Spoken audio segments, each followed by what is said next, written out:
President Donald Trump defended the U.S. Immigration and Customs Enforcement during an appearance at a Salute to Service charity dinner in West Virginia. The president was responding to calls from some Democrats to abolish the agency charged with detaining and deporting unauthorized immigrants. During the address, he praised ICE agents as tough people who are sent in to confront quote-unquote nests of MS-13 gang members.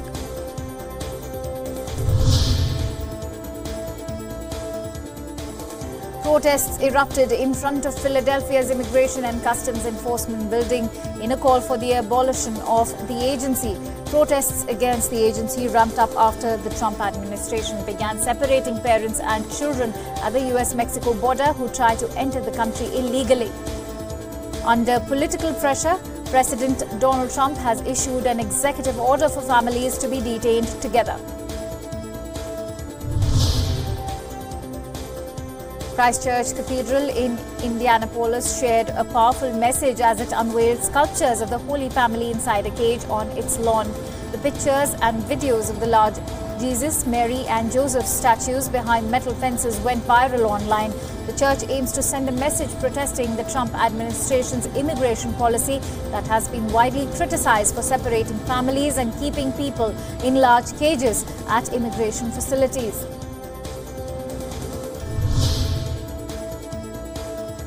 Republican U.S. senators met with Russian officials on a rare visit to Moscow to discuss issues such as Ukraine, Syria and election meddling in preparation for a summit between the countries' presidents. U.S. President Donald Trump and Russian President Vladimir Putin are scheduled to meet in Helsinki on July 16. The visit comes at a time of high tension between Russia and the West over various conflicts and political disputes.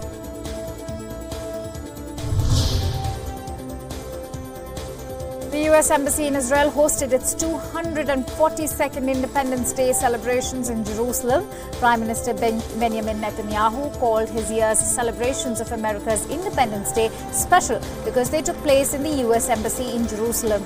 He praised Trump for defending Israel at the UN day in and day out and for withdrawing from the Iran nuclear deal. Israel and the United States are on the rise.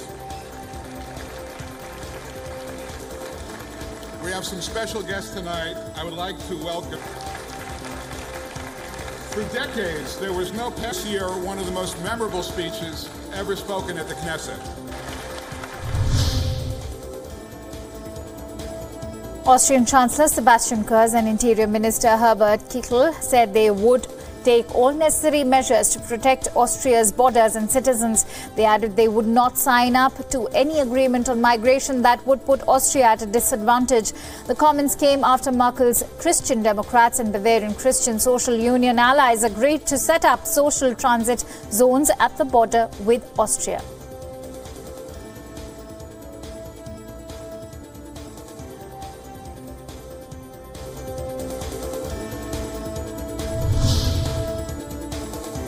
Iraqi authorities have begun recounting votes from May's disputed parliamentary election.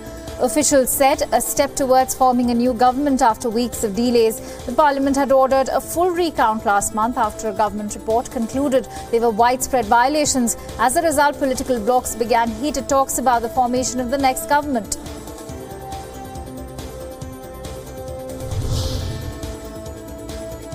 An Ecuadorian judge has ordered that former President Rafael Correa be jailed for violating a judge's order that he present himself in Ecuadorian courts every 2 weeks as part of a probe into the kidnapping of an opposition lawmaker.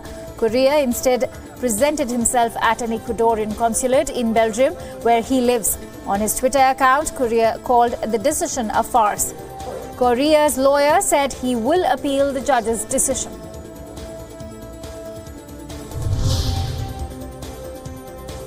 Former Brazilian tycoon has been convicted and sentenced to 30 years in prison for corruption. I.C.E. Batista was once Brazil's richest man. The mining and oil magnate was convicted for bribing Rio de Janeiro's disgraced former governor. Batista's conviction and sentencing are the latest in Brazil's wave of graft investigations, which have sent scores of powerful businessmen and politicians to jail.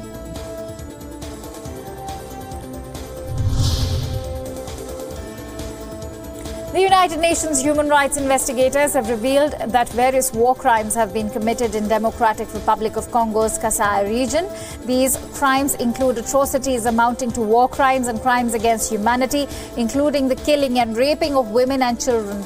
In a report presented to the Human Rights Council on Tuesday, independent experts said both sides were involved and called on authorities to prosecute perpetrators and provide justice to victims in the KASAI region.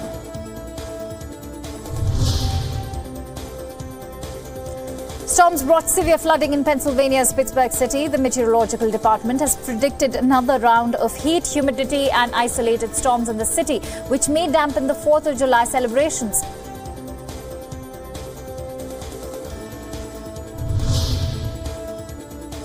The heaviest rains in 38 years have turned roads into virtual rivers in the eastern Pakistani city of Lahore. The floods left motorists stranded and left at least 6 people dead.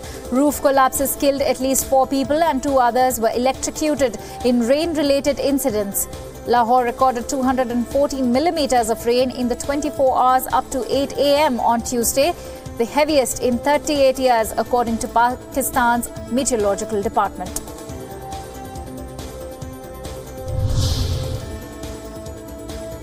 The leaders of the 3 parties of the German government coalition are holding a meet at the Chancellery to discuss the compromise on immigration deal reached between the CDU and CSU.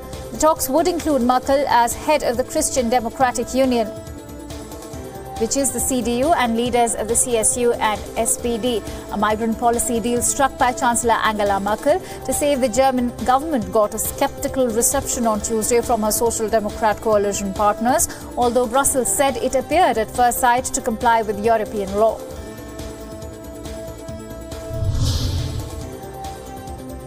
A British healthcare worker has been arrested from England's Chester. She is suspected to be behind the murder of 8 babies at the Countess of Chester Hospital. These deaths happened between March 2015 and July 2016. This arrest is part of a probe into the deaths of 32 newborns at the neonatal unit during that time frame. Reports from the UK press say that the healthcare worker is also suspected of attempting to kill 6 others. A 19-year-old Argentine woman was given the maximum sentence for the murder of her ex-boyfriend in Argentina. Nahir Galarza was convicted of the December 29 shooting and murder of Fernando Pastorizo. Galarza's defense says she was a victim of domestic violence, but with the maximum sentence imposed, those arguments did not sway the court.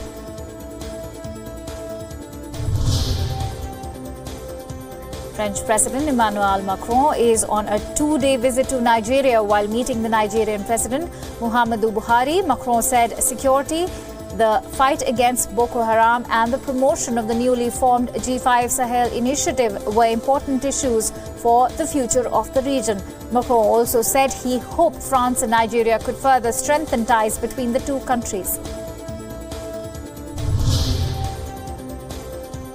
Malaysian anti-corruption agents arrested former Prime Minister Najib Razak on Tuesday. This follows a probe after $4.5 billion went missing from the 1MDB state fund he founded almost a decade ago. Authorities said he would be charged in court on Wednesday. This after Malaysian Prime Minister Mahathir Mohamad had last month said that charges of embezzlement and bribery with government money could be brought against Najib Razak.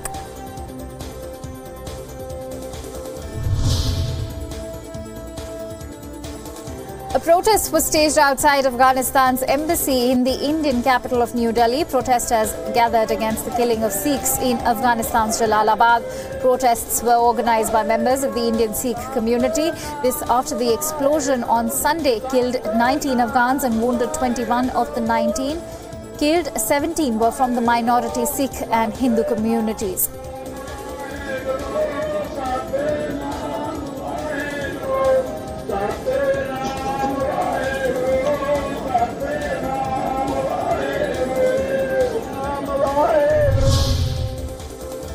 China has issued a security advisor for its citizens traveling to the US. This amid a mounting trade war between the rival nations. Chinese tourists were warned to be aware of issues such as threats of public shootings and robberies, searches and seizures by customs agents, and telecommunications fraud. Poland's Chief Justice refused to step down, defying a controversial new law by the right-wing government, which requires her and other senior judges to retire early. Chief Justice Malgorzata Gersdorf said she was defying the reform that cuts short her constitutionally guaranteed 6-year term ending in 2020 and requires her to step down immediately.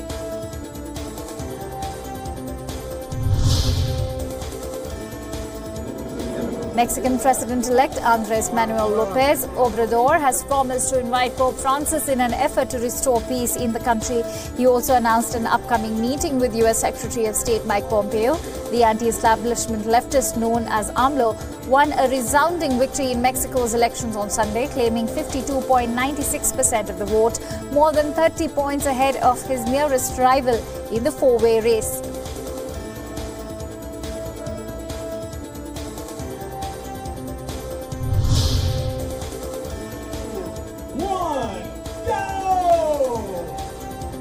A woman burger eating competition in Washington, D.C. by eating 27 burgers in 10 minutes. The competition was part of 4th of July celebrations in the city. Molly Schuler defeated fellow competitors to emerge at number 1 rank. Schuler ranked in a cash prize of $1,500 for winning the competition.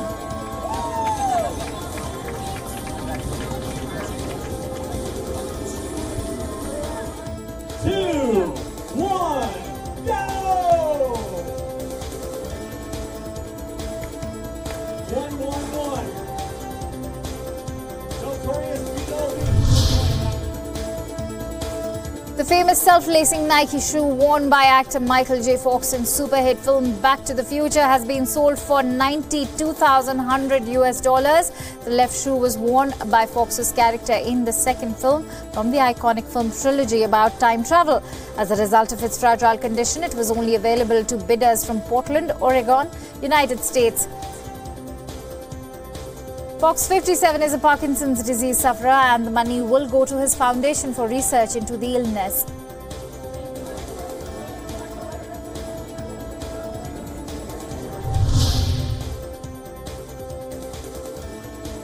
Animals at the Paris Zoological Park savoured frozen treats as temperatures reached 30 degrees Celsius in the French capital. To relieve the animals of the summer heat, zookeepers fed them their favourite foods frozen into ice cubes. Some also enjoyed fresh sprinklers and water misters. The Paris Zoological Park houses more than 2,000 animals of 180 species, including lions, snakes, lemurs and penguins.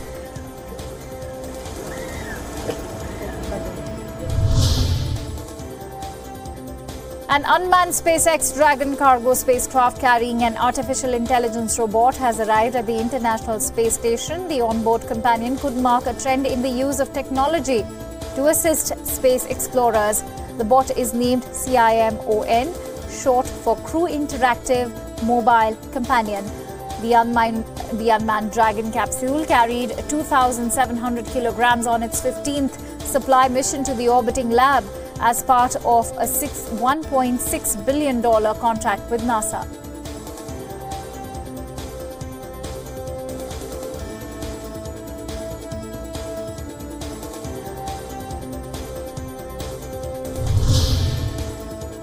And let's bring you the latest from FIFA 2018. FIFA volunteers in Kazan took part in a flash mob as the last game of the host city approaches. Around 80 local and international volunteers who learned choreography during the past week danced on the official song of the World Cup. Kazan will host its last game on Friday, with Brazil and Belgium playing for a place in the semi-finals.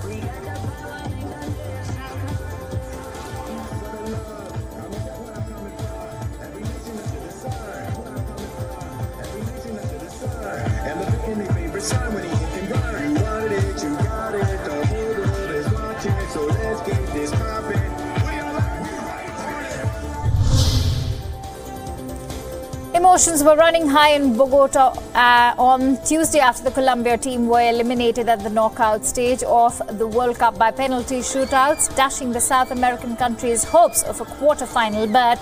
Tournament leading scorer Harry Kane smashed in a 57th minute penalty, his 6th goal at the finals, only for Colombia's Yeremina to head an equaliser in the third minute of stoppage time.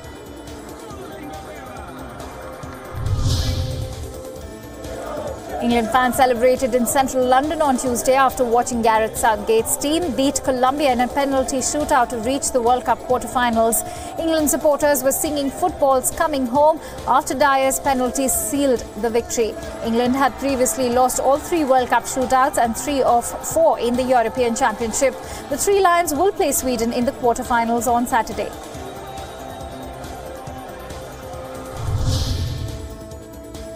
And here's news from India. A Jewish cemetery in the eastern Indian city of Vadodara, which dates back to 1875, has become a dumping ground for locals. Locals say that the area has become a spot for antisocial elements with liquor bottles and garbage lying all over it. The cemetery was once regarded as a symbol of India-Israel ties, but has now been reduced to ruins. However, authorities say they have plans to clean it up.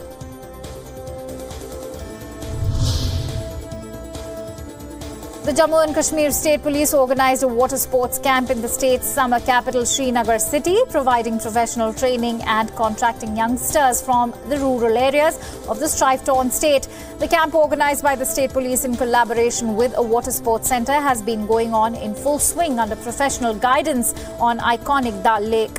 Youngsters were seen taking part actively in the water sports activities, including pedaling, boat racing, canoeing, among others.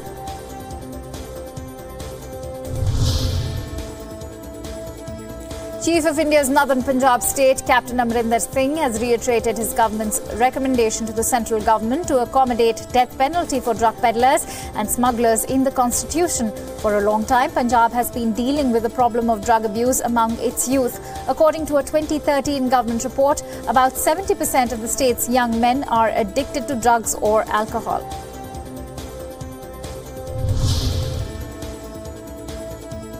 A footbridge collapsed in Mumbai, paralysing the Western Railway operations in India's financial capital. Reports suggest that incessant rains caused cracks in the bridge, leading to its collapse. 5 people were injured. The bridge connects Andheri East and Andheri West stations and is used by thousands of commuters each day. A part of the bridge crashed around 7:30 a.m.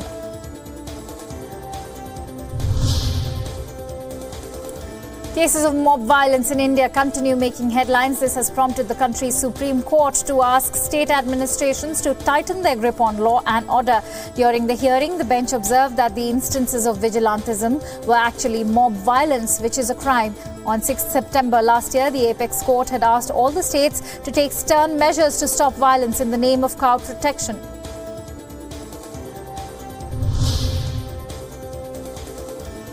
And let's take a quick look at all the latest from the world of sports. We start the results from the 2018 FIFA World Cup in Russia, where the last of the round of 16 matches concluded. England have booked their place in the last 8 after beating Colombia on penalty shootout. After a goalless first half, Harry Kane had put the Three Lions in front with a 57th minute penalty.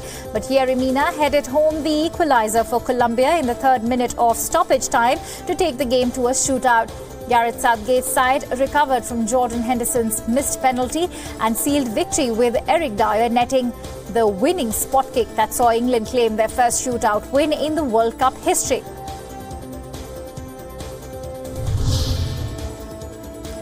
In the penultimate round of 16 clash, Sweden sealed their quarter-final berth after edging Switzerland 1-0 in a closely contested tie.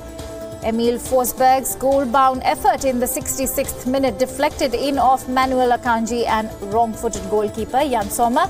Sweden hung on to their advantage to reach the last 8 for the first time since 1994.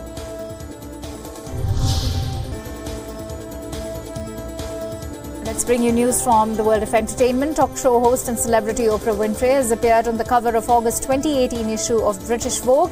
Inside the issue, the media icon discusses race, feminism, her royal wedding, appearance and much more. There's been much speculation about Oprah running for US president in 2020, but the 64-year-old has again shot down the rumors and said it would, quote-unquote, kill her.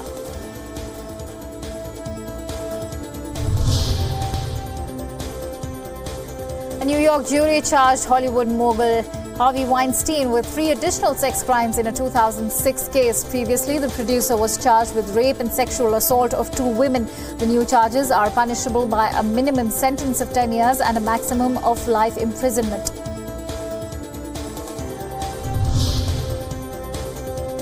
Actress Priyanka Chopra has been served a notice by the Brihan Mumbai Municipal Corporation, or the BMC, for illegal construction at her office in Andheri West, as well as another adjoining commercial premise. The owners have been ordered to remove all the illegal constructions and restore the original structure, reports suggested.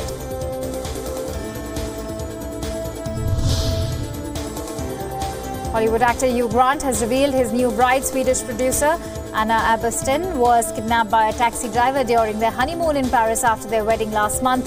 The 57-year-old actor took a taxi with his 39-year-old wife and asked the driver to drive to a cash machine. The machine did not work and the driver drove away with Anna.